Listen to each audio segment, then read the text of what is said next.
This is the VIP Podcast, Virginia in Politics.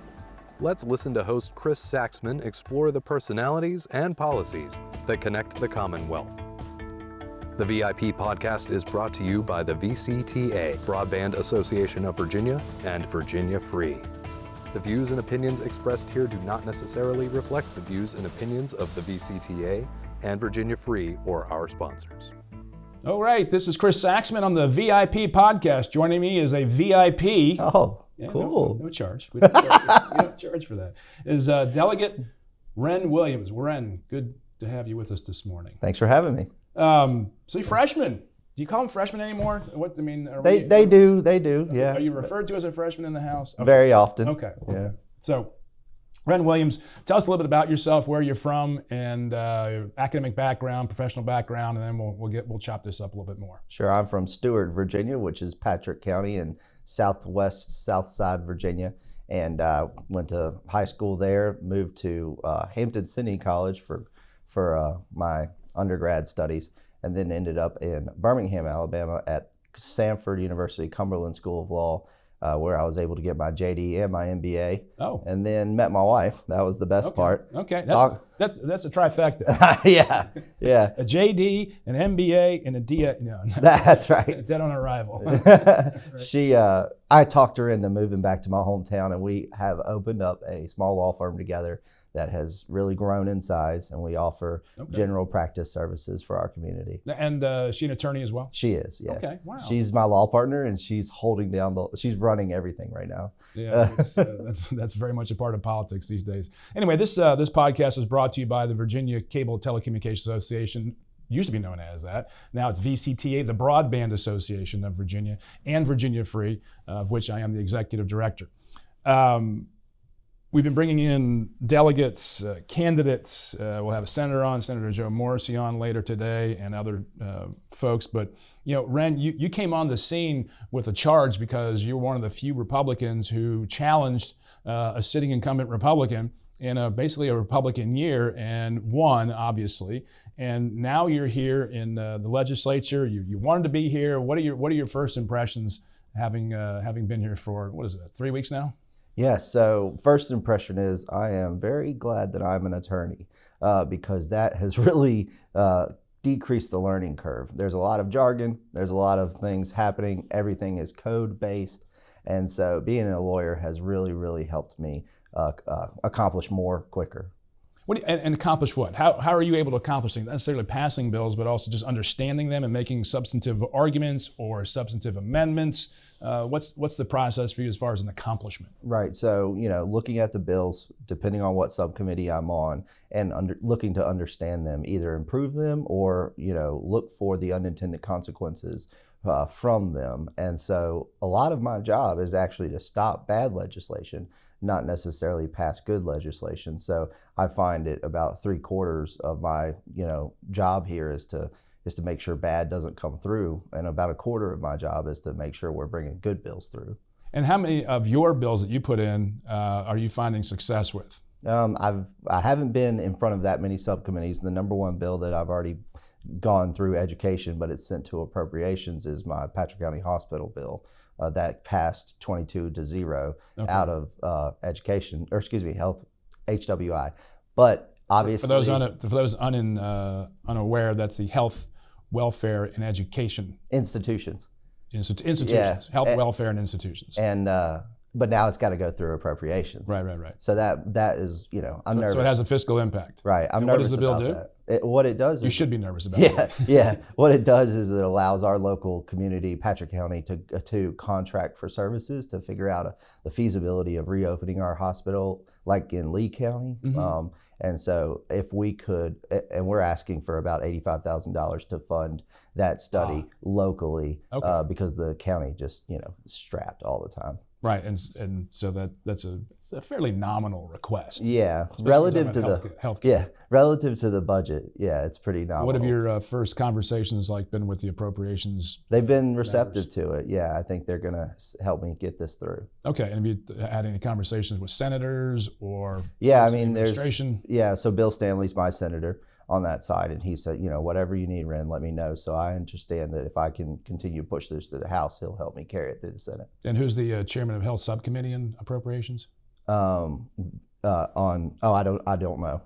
I'm probably your best foot forward is figure out who the I'm talking subcommittee to. chairman is. I've been talking to Barry Knight, the Appropriations chair. Of course. So hopefully the higher guy will disseminate the information. He might forget. He might. There's a lot going on. There's a lot going on. There is a lot going on. Have you picked up on the pace? Yeah. So, Let's describe that for the uninformed. Well, it's about 14-hour days. You start early in the morning and at a subcommittee, and those move very quickly. You're getting through a bunch of bills, and then you have a small break to really talk to constituents, call people back, have meetings, and then we're really hitting caucus at about mid-afternoon, and then straight into session, depending on how long that lasts and what day it is. I might be in courts committee until 6:30 last night, and then You're lucky. Yeah, You're lucky. Yeah, I know. When I first got here, there though 2 or 3 o'clock in the morning. Yeah, we're trying to run that as efficient as possible. Because Rob Bell remembers all too well what it was like to have 2 and 3 o'clock in the morning committee meetings going on for the Courts of Justice Committee, which, again, for the uninformed, or less informed, that's the committee that deals with all the criminal and civil legal bills, and they're very, very particular about their legislation in that committee. Wouldn't you say they Absolutely. go with fine-tooth comb? Absolutely. Yesterday,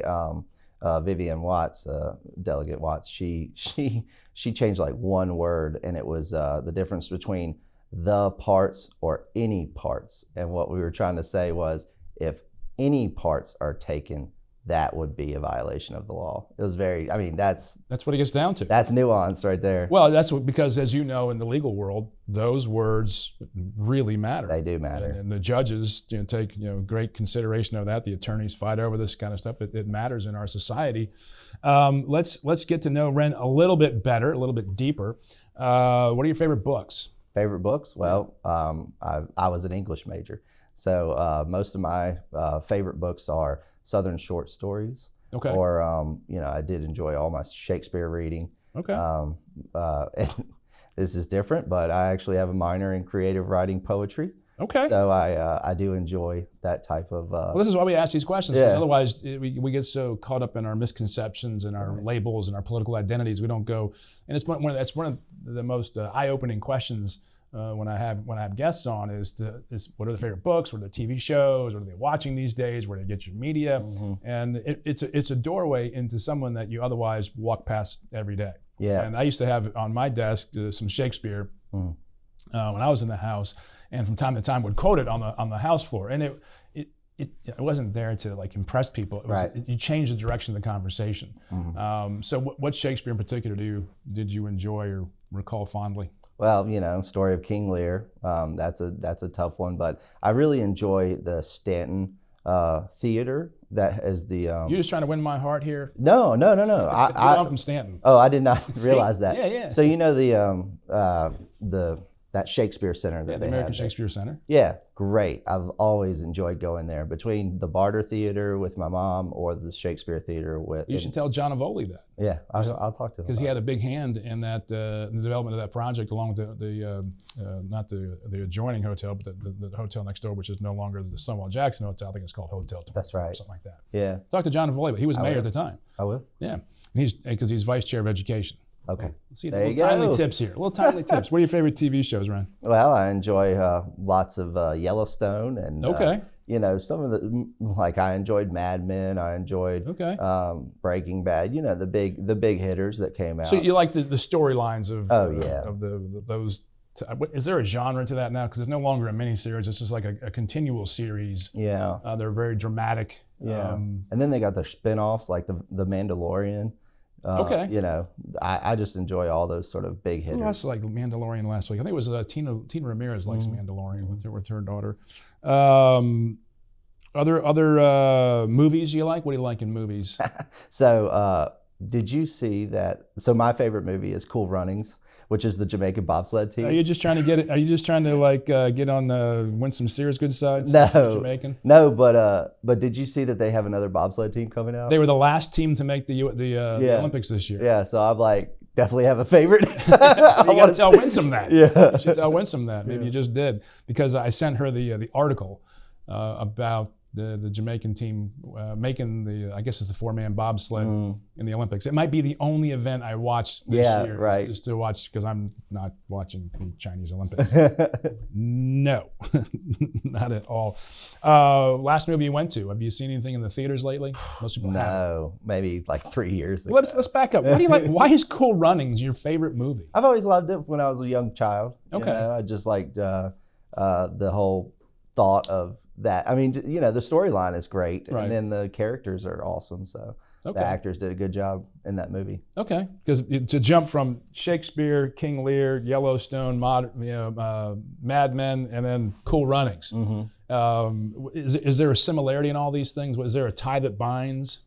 I guess I just like good, strong stories. The stories are very important. The plot, the narrative. Not like my wife and I talk about like the series that I get bored with are the ones that focus on character development and growing the character, and it just spends a lot of time doing that. And I like what? Like which one? You know, like This Is Us. Okay. You know, so that has like a wholesome story and everything, but they spend a lot of time on character development. So, you know, if I'm sitting there with my wife, I'm like, I'm kind of bored, you know. Okay. Well, so I like it to go ahead and move. You want the action. Yeah. Okay, that makes perfect sense. And legislation that you've seen this year coming in that you're interested in, not necessarily yours, but others. What bills are you paying attention to that are coming up? Because as we get closer to crossover, which is the time, again, for those people not totally familiar with the General Assembly, the crossover is when the bills from the House go to the Senate and the Senate bills go to the House and they cross over. I think it's around February 15th or so. And so you have to have everything backed up. So you're basically inside that 2-week window of all the bills coming up. And the next 2 weeks on the floor are going to be very controversial if they get out of committee. We saw some debate yesterday on minimum wage. What bills are you looking at like these are the ones I got to be paying close attention to? Well, let me answer that by saying, you know, as a lawyer, I've always prided myself on being a creative lawyer. You know, how can I get from A to B even if I have barriers in the way? So I have been appreciative of some of the more creative legislation that I've seen. Okay. Like Amanda Batten has a voter ID law. So I am a big proponent of election integrity. I prefer to have photo ID required. But what she did, and I thought this was very creative, she put a bill in that says, if you want to be required to show photo ID before you vote, you can register to do that. Now that seems like, what? Why would you do that? Say that again? So it would allow me to require the Virginia Department of Elections, whoever's working the poll, I must show an ID before my ballot is handed out. Oh, okay. So therefore, it can protect your vote. Right, and that's great. I thought that was very good because you protect your own vote. Right. Exactly. So it's a compromise bill, but she's put it forward. I've also put forward a photo ID required law. If either one of them gets through, that's one step further in my opinion. Just progress is a good thing in that. But I like that creativity. That's something I wouldn't have thought about. That's actually a really interesting bill. Yeah. It's a shame she was supposed to be on before you on the podcast, but had to move for some other legislative duties. What other bills are you focused on? There's a lot of gun bills that are coming through, and obviously I'm a big 2A guy. I didn't like some of the ones that created a patchwork of gun laws across the Commonwealth, that preemption firearm law, which has already come out of public safety, I believe, or it came out of public safety sub 1. Okay. And so it'll come in front of me soon, and I appreciate that law. Describe that. So that particular law will repeal the sections that lets localities make decisions about their gun laws. And Virginia is a Dillon rule state, meaning the state legislature has all the power unless it's given to the localities. So we're asking to take that back so that we can create uniform gun laws across the Commonwealth. Has there been a growth of localities getting their own gun bills in? They don't necessarily have to put their gun bills in. Mm-hmm. They're just passing local city ordinances. Oh. So I'm near Roanoke, right? And so Roanoke City has banned firearms on their property. Well, the issue with that is Roanoke City owns a lot of property. You know, do the sidewalks count as their property? The Berglund Center is a big place that used to have the gun shows. They can't. Formerly known as the Roanoke Civic Center. That's right. For those who used to drive through 581 in Roanoke, and now it's the Berglund Center for the Berglund family, auto dealers. And that was the gun show can't be held there anymore. That was a big draw to the economic development because so the city, has a. So anyway, that is sort of detrimental to my neck of the woods. Yeah. And so I just don't want somebody to be driving from, Scott County, passing through different cities and localities and having to take their gun apart and separate them and put it, to do that, because we already have to do that. We have to be mindful of that when we're traveling interstate. Right. Like if you get all the way up to Maryland, New Jersey, New York, you I would can get in imagine serious that's trouble. going to be receiving some attention. Oh, definitely. Yeah. What's the bill number on that one? I'm not sure. Who's carrying it? Sorry, on the spot, I don't know. No, it's fine. I mean, there's a lot of bills and people don't understand. And again, I don't need to tell people that they don't know the legislatures. There's a lot of nuance. You talk about a lot of the terminology, and because there are so many bills. Yeah. And there's probably 2,000, 2,500 bills, and you're going to vote 2,000 times in the 60 days you'll be in session, and it's hard to keep up with all the numbers. Because I used to hate it when people would call up to my office, like, I want to talk to you about House Bill 345. I'm like, which one's that? They're like, it's your bill. I mean, I don't know. I have 10 bills. I mean, I can't keep all these numbers straight because I've got all these bills in committee. And we have nicknames for all the bills Right. and stuff like that. That's how we keep track of them. Right. But one of the things that I think is, I don't know how to really say this, but I get a lot of phone calls and emails, and they're like, support this, oppose that. And I'm like, yeah, it's still in committee on education. I can't touch it yet, And so I don't really focus on those bills because I'm having to concentrate on sub and my bills and committees. How do people respond to that back home when you say, look, I'll pay attention to it when it gets to me, but right now I really can't? Yeah, I think they understand. Is that an okay response? Did most people get it? I think so, because I have sent responses that basically say I wholeheartedly support this bill. I hope that it comes to the floor so I get to vote on it, because it's not going to see the light of day until it gets out of that committee. Right. And they understand that process. Okay, and let's back up to the preemption bill. I could imagine that was going to receive a little bit of floor attention. I would imagine it's going to come to the floor. I think that's a bill that Republicans would have a very difficult time voting against in the Public Safety Committee. And how is that committee broken out now? It used to be called Militia, Police, and Public Safety. Is it just Public Safety with basically Militia and Police as subcommittees? Yeah, so I would say that Public Safety is obviously the full, and then there's sub 1, sub 2, and there's 3 and 4, but we're not using those right now. Okay, there's a guns subcommittee? Yeah, I would call that sub 1. Okay. That's really all the firearms. And are you on that subcommittee? I'm not. I'm on sub 2, which is more of the police, police powers. Those are the things, like what's going on in DOC, what's going on in your jails, how can you support your localities and your police officers. Okay, but imagine the preemption bill is going to get out of subcommittee, go to full committee, and go to the floor. And I think there's going to be a fairly contentious fight on the floor. I think it will. All of those gun bills are going to be contentious. And going over the Senate?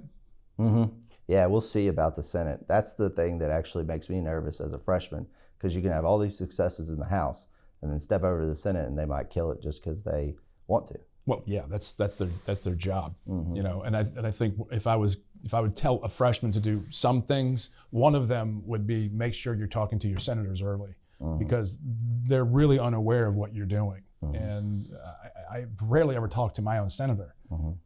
Throughout the session, we'd pass each other in the halls, maybe, and there was often a lot of conflict that people tried to establish between us when there wasn't any. We just didn't have any interaction because we're so busy. And I think that's one of the things that people, I don't think you're, what's the word, not briefed on or orientated towards, is that relationship between the House and the Senate. Have you noticed any senators at all? What's your relationship with the Senate in your time so far? Well, I got to have dinner with Joe Morrissey the other day, so that was not in your district. Not in my district, but a senator that is considered a swing vote in the Senate, and we got the opportunity to sit down and get to know each other.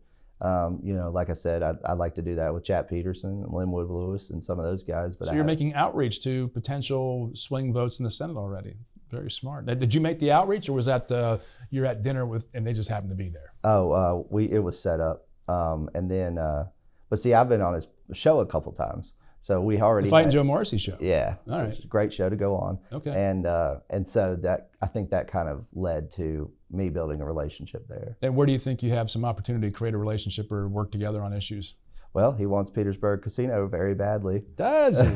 It's interesting because he's coming in here next, so we'll have to bring that up. Yeah. So how do you feel about casino gambling? Well, for me, that for Petersburg, I'm friends with Kim Taylor, and she represents that Petersburg area, and she would really like to have it. I think it would be beneficial for them, so I'm supportive of them getting that if they, can get it through. And Danville has one down your way. Yeah. Danville is working on one, and it's in the River District. It's going to be really nice. And anything along, does Martinsville want one? I don't think so. You can't put them everywhere. Right. So Danville. So you do believe in a limitation of casinos? You don't believe the market should solve that problem? No. I don't. You don't see that regulated? Yeah, I like having the. I like where the casinos have sort of spanned out, because I'm an hour from Danville, but I'm 2.5 from Bristol, and Bristol's going to have a totally different style of casino. Right. They're going to have more of a conference center, family-oriented gathering place. But Danville's is going to be more like a place to go for a nightlife type thing. So I like the differences in the casinos. What do you think is an appropriate limitation in Virginia on the number of casinos? I'd really have to look at a map and sort of space it out by distance, Right. put radiuses around them. And they're basically being focused on what I would call economically distressed regions or cities. Petersburg, Richmond obviously defeated theirs. Their casino referendum. Petersburg is hopefully going to go forward with the one, at least in the eyes of Petersburg, and then Danville, and then Bristol, and Portsmouth. Isn't Portsmouth getting one? Norfolk. Yeah. So Make sure we get that right, Norfolk. Yeah.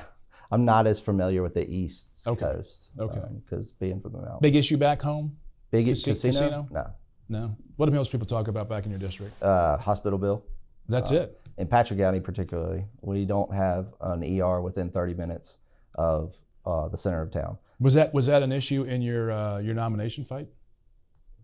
Yes. It was like how much? Was it tip the balance at all? It wasn't like I'm going to work on the hospital, therefore elect me. It was more of no one's doing anything. I can elect me. And that was the theme of your campaign. You were upset with the incumbent not basically getting out and seeing the people and being seen and all that kind of stuff. Is that fair? That's fair, yeah. And we're working on getting traction on that bill, which, my predecessor had plenty of opportunity to do something and nothing ever happened. So that's the difference.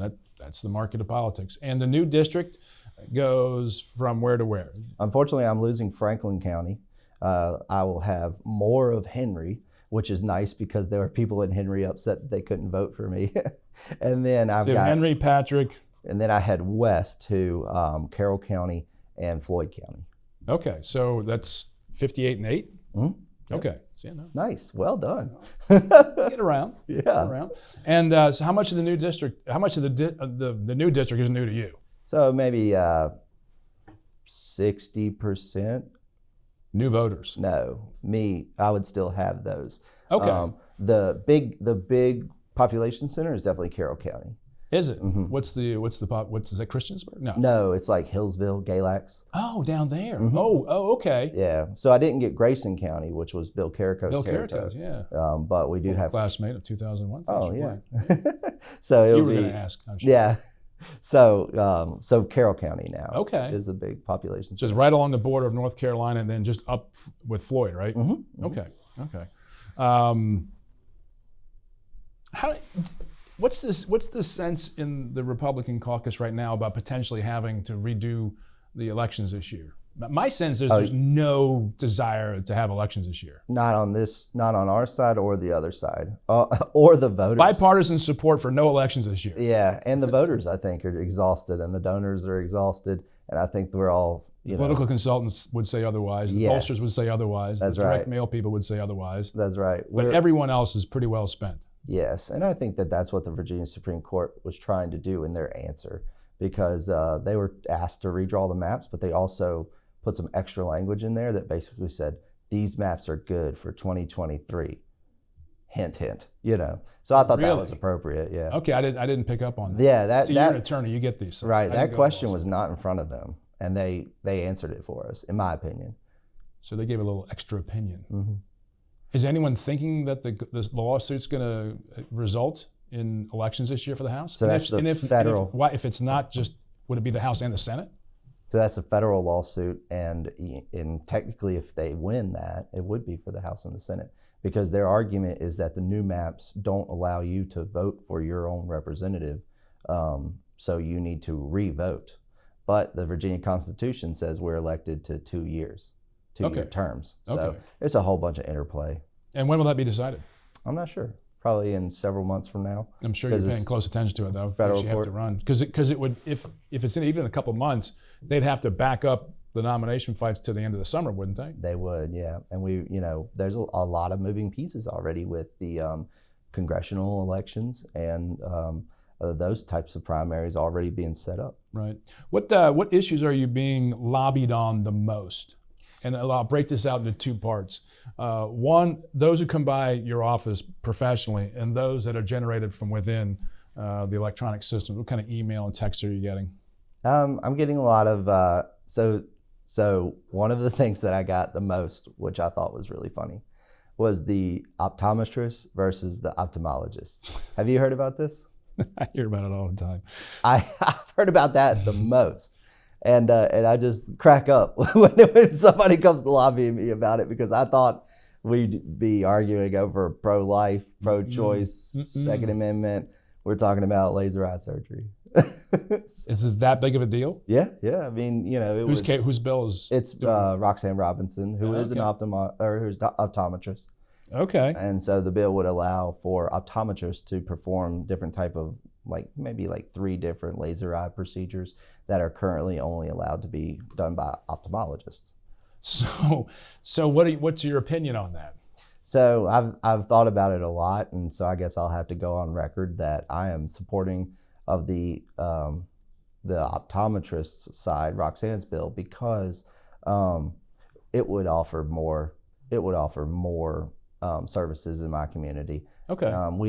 We do have one ophthalmologist. Because you're trying to get a hospital, you're trying to get more services, and that would make sense Right. ideologically to say, look, Right. we're in a relatively distressed area when it comes to healthcare services, underserved, if you will, parts of the state. Does that also extend out to the controversial COPN laws as well? You want to get rid of that as well? Don't get me started on COPN. Well, here we are. We've already started. That is, so many years worth of study and discussion and all that good stuff just to get an approval for something that could have helped us 2 years ago. Right. I think about the NICU Center in Salem that Senator Suderline was able to push through, but he's been working on that for a long time. So I think there are some regulations that are in our way that I would prefer not. So you wouldn't get rid of the entire structure to COPN, but just streamline the process, deregulate to a degree, so decisions and capital can start to get moving. That's right. We're a county of 16,000 people. Why are we treated the same way as some place that has millions of folks and have to decide on the need for that area? Okay. I can't argue, or I have to argue that our need is very, very great right now. Right. And for regulations to stand in the way of, people getting life-saving medical procedures is very frustrating. Right. So healthcare is obviously a big deal in your district. Where do you stand on Medicaid expansion? So Medicaid expansion came through and was very beneficial for my community. I think that 50% of my community qualified for Medicaid expansion. It was something that Southwest and Southside Virginia benefited from, honestly. I think Terry Kilgore was one of the ones. His whole region is very much like my region. We're just on the other side of the mountain. Yeah, so you would not support a repeal of the expansion efforts that happened? No, not this time. I've talked about the federal government's insurance program, and it's so frustrating that I've said it's so messed up that we have to take what we have right now. Right.